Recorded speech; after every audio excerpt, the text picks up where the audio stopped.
Alright, so before we start today, it's just a quick video on installing a CPU and RAM into the motherboard. Nothing too special. This is just like one of the first videos of a few more which are to come. It's just really simple instructions as to how to put together a functional PC. So yeah, so today all we have is the i5-6500. It's just one of the new, well, not new anymore, Skylake processors. A B150 MT3H by Gigabyte. Simple motherboard. And we also have ourselves 8 gigabytes of Corsair Vengeance LPX RAM. So it's only at 2133 megahertz. So yeah, grabbing the CPU box, we have the factory seal there and the CPU on top of it. Just cut open the factory seal. Take out the contents of the box. Nothing too special. Inside you'll just find a sticker and a manual. It's not really important. When you open up the cardboard box, something I did find surprising was they didn't have a plastic cover for the heatsink at the bottom. So normally on an i7 one they have that, and so you can see the thermal paste is actually exposed.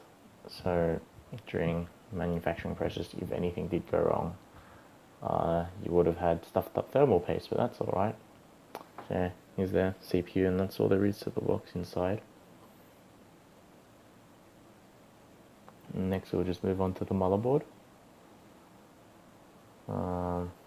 Part's kind of boring. Just opening up the motherboard box, really all you have inside was a SATA cable.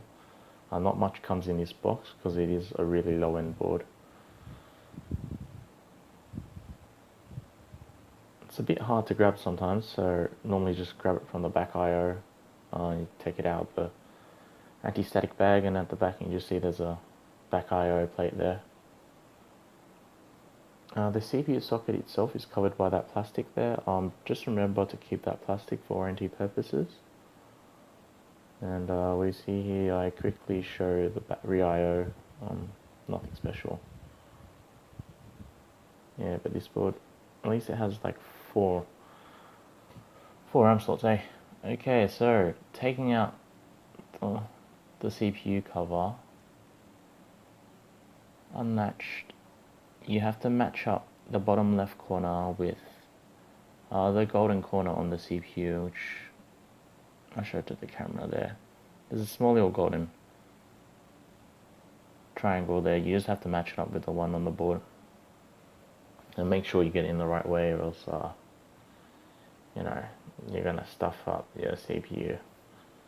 Make sure you don't touch the top of it either, because you might get fingerprint marks, which is bad for the paste. And make sure you put the cover back underneath the screw, and there's going to be a bit of resistance until the cover pops off and you've installed your CPU.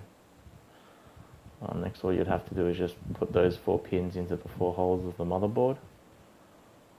Just make sure when you're lining it up, you have enough length of wire to get your fan connected. So make sure you find where the CPU fan header is first before you attach your CPU cooler, or else you might run into some problems.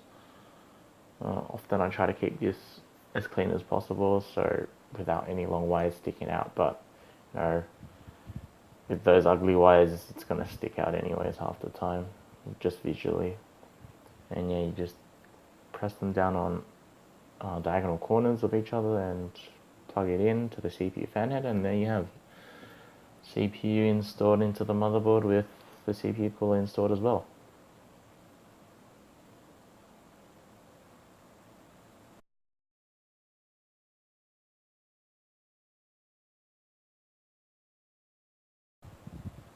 Alrighty, so next is just moving on to the RAM.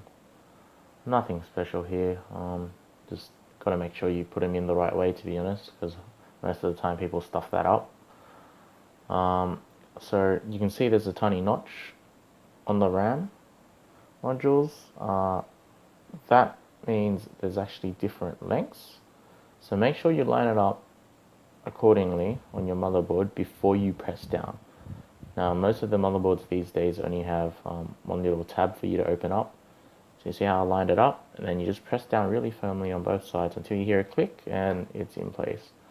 Just make sure it's just horizontal. It's not sitting up on one side, and refer to the manual as to which modules or like which DIMM slots are the best, because normally with dual channel RAM it's just 1 and 3 and 2 and 4. So I guess there you have it.